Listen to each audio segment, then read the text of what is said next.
Welcome to a 1-minute book talk on The Downstairs Girl by Stacey Lee, an Iowa Teen Award book. To start off, I just love Stacey Lee books. She had another Iowa Teen Award book about 2 years ago called Under a Painted Sky, and I love how she draws such strong, feisty female Asian American characters, and her books are set in fun historical time periods. In this book, 17-year-old Jo gets fired from her apprenticeship making beautiful hats for ladies and ends up having to be a lady's maid for the spoiled, rotten daughter of one of the richest men in Atlanta. Jo has to deal with racism, dangerous men coercing money from her father, and falling in love with a white boy. And while all of that is going on, she's also moonlighting as an anonymous advice columnist. As her advice column grows in popularity and the topics she covers become more controversial, she desperately tries to hide her identity. After all, Chinese people living in the South shortly after the Civil War were not treated nicely.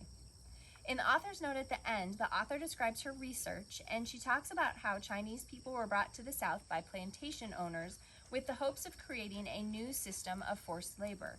When the Chinese people abandoned those jobs because of the terrible working conditions, this angered the Southerners and forced Chinese Americans to either move far away from the South or to live in the shadows. I love Jo's attitude and spunk and her determination to stand up for herself despite how dangerous it was for her to do that in that time period. If you're looking for an interesting historical fiction book that deals with race and gender, I'd recommend The Downstairs Girl.